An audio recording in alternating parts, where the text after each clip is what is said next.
Hello दोस्तों, स्वागत है आपका हमारे चैनल पर। यदि आप हमारे चैनल से जुड़े रहना चाहते हैं तो हमें सब्सक्राइब कीजिए, शेयर कीजिए और बेल आइकन को ज़रूर दबाएं ताकि आपको आने वाली वीडियो की अपडेट मिलती रहे। आज की वीडियो में हम बात करने जा रहे हैं ज़िंदगी की।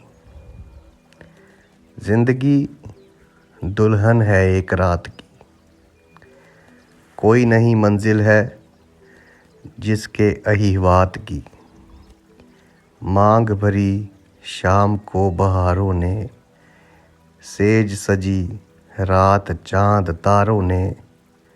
भोर हुई मेहंदी छूटी हाथ की, ज़िंदगी दुल्हन है एक रात की। नहर है दूर पता पिया का ना गाँव, कहीं ना पड़ाव कोई कहीं नहीं छाँव। जाए किधर डोली बारात की, ज़िंदगी दुल्हन है एक रात की। बिना तेल बाती जले उम्र का दिया, बीच धार छोड़ गया निर्दयी पिया। आँख बनी बदली बरसात की, ज़िंदगी दुल्हन है एक रात की। पर इस एक रात के लिए हम बड़ा जंजाल फैला लेते हैं। इस एक रात के लिए हम बड़ा संसार निर्मित कर लेते हैं। जो क्षण भंगुर है उसके लिए हम शाश्वत को गवा देते हैं। जो असार है उसके लिए सार को ही खो देते हैं। इधर कंकड़ पत्थर बीनते रहते हैं, वहाँ जीवन के हीरे रिक्त होते चले जाते हैं। जोड़ लेते हैं कूड़ा करकट मरते मरते दम तक, लेकिन जीवन गंवा देते हैं। कहा है जीसस क्राइस्ट ने, तू सारी पृथ्वी भी जीत ले, और अगर अपने को ही गंवा दिया तो इस पाने का सार क्या है। अष्टावक्र ने जो सूत्र जनक को दिए वे जागरण के अपूर्व सूत्र हैं। कोई समझ ले तो बस जाग गया। जनक जैसा शिष्य पाना भी बहुत मुश्किल है, दुर्लभ है। अष्टवक्र जैसा गुरु तो दुर्लभ होता ही है। जनक जैसा शिष्य भी बहुत दुर्लभ है। और अष्टवक्र और जनक जैसे गुरु शिष्य का मिलन पहले कभी हुआ उल्लेख नहीं, बाद में भी कभी हुआ ऐसा उल्लेख नहीं।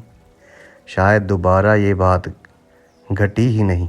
करीब करीब असंभव लगता है दोबारा घटना। जैसे गुरु वैसा शिष्य, ठीक दो स्वच्छ दर्पण एक दूसरे के सामने रखे हैं। अष्टावक्र ने अपनी सारी बात कह दी, उंडेल दिया अपने पूरे हृदय को। जो कहा जा सकता था कह दिया, जो नहीं कहा जा सकता था उसे भी कहने की कोशिश की। जनक इस पूरी अपूर्व वर्षा के बाद धन्यवाद दे रहे हैं। गुरु को धन्यवाद कैसे दिया जाए? एक ही धन्यवाद हो सकता है कि गुरु ने जो कहा वे व्यर्थ नहीं गया, समझ लिया गया। गुरु से उष्ण होने का कोई और तो उपाय नहीं है। एक ही मार्ग है धन्यवाद का, आभार का, कि जो वर्षा हुई व्यर्थ नहीं गई, मेरे हृदय की झील में भर गई। तुमने जो श्रम किया वह नाहक नहीं हुआ। तुमने जो मोती बिखेरे वे मूढ़ों के सामने नहीं फेंके, वे परख लिए गए हैं, संभाल लिए गए हैं। उन्हें मैंने अपने हृदय में संजो लिया है, वे मेरे प्राणों के अंग हो गए हैं। इस बात के सूचन के लिए जनक अंतिम संवाद का समारोप करते हैं। ठीक भी है, इस संवाद का प्रारंभ भी जनक से हुआ था और अंत भी जनक पर ही हो। जिज्ञासा जनक ने की है प्रभु, मुझे जीवन का सार क्या है, सत्य क्या है वे बताएं। अंत भी जनक पर ही होना चाहिए। जो पूछा था मिल गया, जितना पूछा था उससे ज़्यादा मिल गया। जो जानना चाहा था वे जाना दिया गया। और जिसका स्वप्न में भी जनक को स्मरण ना होगा, सुपुस्ती में भी जिसकी तरंग कभी ना उठी होगी, वे सब भी उंडेल दिया गया। क्योंकि गुरु जब देता है तो बेहिसाब देता है, हिसाब से नहीं देता। शिष्य के मांगने की सीमा होगी, गुरु के देने की क्या सीमा है। शिष्य के प्रश्न की सीमा होगी, गुरु का उत्तर असीम है। और जब तक असीम उत्तर ना मिले तब तक सीमित प्रश्नों के भी हल नहीं होते। सीमित प्रश्न भी असीम उत्तर से हल होता है। थोड़ा सा पूछा था जनक ने, अष्टवक्र ने खूब दिया है। 2 बूंद से तृप्ति हो जाती जनक की, ऐसा उसका प्रश्न था। अष्टवक्र ने सागर ही उंडेल दिया है। गुरु बेहिसाब देता है, जब देता है तो हिसाब नहीं रखता। ये भी समझ लेना जैसा है, इसके पहले कि हम सूत्र में जाएं। कोई भी सद्गुरु शिष्य की परीक्षा के लिए एक ही उपाय रखता है, वे सब कह देता है, लेकिन कहीं कुछ एक आध 2 मुद्दे की बातें छोड़ जाता है। अगर शिष्य उन्हें पूरा कर दे तो समझो कि समझा, अगर उतना ही दोहरा दे जितना गुरु ने कहा तो समझो कि तोता रटत है, समझ आई नहीं। वे जो खाली जगह है वे परीक्षा है। इतना सब कहा, लेकिन एक आध 2 बिंदु पर थोड़ी सी जगह खाली छोड़ दी। अगर समझ में आ जाएगा शिष्य को तो वे उन खाली जगहों को भर देगा जो गुरु ने नहीं कहा था, सिर्फ इशारा करके छोड़ दिया था। शुरुआत की थी, पूर्णता नहीं की थी। वक्तव्य की सिर्फ झलक दी थी, लेकिन वक्तव्य पूरा का पूरा ठोस नहीं था। अगर शिष्य समझ गया है तो जो ठोस नहीं था वे ठोस हो जाएगा, जो अधूरा था वे पूरा कर दिया जाएगा। शिष्य अगर गुरु के खाली छोड़े गए रिक्त स्थानों को भर दे तो ही समझो कि समझा। अगर उतना ही दोहरा दे जितना गुरु ने कहा तो ये तोते भी कर सकते हैं, ये तो यांत्रिक हो। इसलिए एक आध 2 बातें अष्टवक्र छोड़ गए। बुद्ध ने भी वे किया, समस्त गुरुओं ने वही किया। एक आध 2 बात छोड़ देंगे, जो नहीं समझा है वो उनको तो पूरा कर नहीं सकता, असंभव है, इसका कोई उपाय ही नहीं है।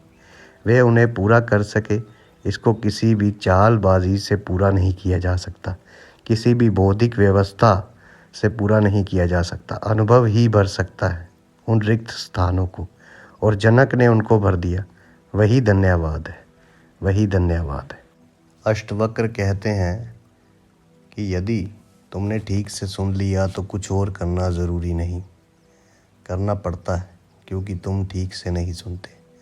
तुम कुछ का कुछ सुन लेते हो, कुछ छोड़ देते हो, कुछ जोड़ लेते हो, कुछ सुनते हो, कुछ अर्थ निकाल लेते हो, अनर्थ कर देते हो, इसलिए फिर कुछ करना पड़ता है। कृत्य जो है वे श्रवण की कमी के कारण होता है, नहीं तो सुनना काफ़ी है। जितनी प्रगाढ़ता से सुनोगे उतनी ही तवरा से घटना घट जाएगी। देरी अगर होती है तो समझना कि सुनने में कुछ कमी हो रही है। ऐसा मत सोचना कि सुन तो लिया, समझ तो लिया, अब करेंगे तो फल होगा। वही बेईमानी कर रहे हो तुम, वहाँ तुम अपने को फिर धोखा दे रहे हो। अब तुम कह रहे हो कि अब करने की बात है, सुनने की बात तो हो गई। मेरे पास एक सर्वोदयी नेता आते हैं, जिंदगी भर सेवा की है, भले आदमी है।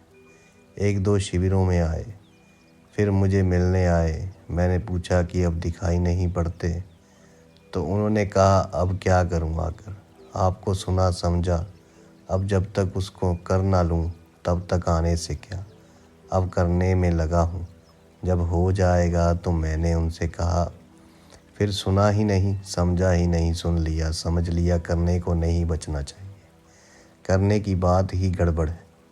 मैंने तुमसे कहा ये दीवार है, ये दरवाज़ा है, तुमने सुन लिया, समझ लिया, अब करने को क्या है। जब निकलना हो दरवाजे से निकल जाना, दीवार से मत निकलना। अब तुम कहते हो अभ्यास करेंगे, अभ्यास करेंगे कि ये दीवार है, अभ्यास करेंगे कि ये दरवाज़ा है। जब अभ्यास खूब हो जाएगा तब निकलेंगे। अभ्यास धोखा है, अभ्यास धोखा है। यही सार सूत्र है अष्टवक्र का। अष्टवक्र अभ्यास विरोधी हैं। वे कहते हैं अभ्यास मात्र, साधना मात्र धोखा है। तुमने करने की बात उठाई तो एक बात पक्की हो गई कि तुमने सुना नहीं, और अब तुम तरकीबें निकाल रहे हो। अब तुम अपने अहंकार को समझा रहे हो। कि सुनो तो मैंने लिया ही, धोखा तुम दे रहे हो। सुना तुमने नहीं, सुन तो लिया तुम कह रहे हो।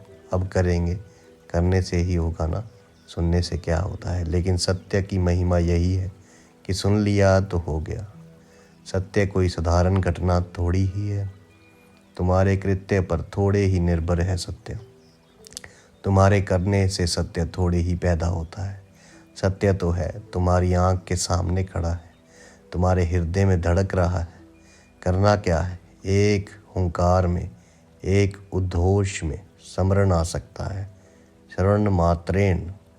लेकिन आदमी बड़ी तरकीबें निकालता है। वे सोचता है बड़ी दूर है मंजिल, परमात्मा तो बहुत दूर है। चलेंगे, खोजेंगे, भटकेंगे, जन्म जन्म लगेंगे, अच्छे कर्म करेंगे, बुरे कर्मों को छोड़ेंगे, बुरे किए हुओं को अच्छे से काटेंगे। ऐसा धीरे धीरे संभालते संभालते पुण्य की संपदा एक दिन पहुँचेंगे। नहीं, तुम फिर ना पहुँच सकोगे। तुम खुद उसे दूर किए दे रहे हो जो पास है। यदि आपको हमारी कहानियाँ अच्छी लगती है तो आप हमें शेयर कीजिए, सब्सक्राइब कीजिए। धन्यवाद दोस्तों।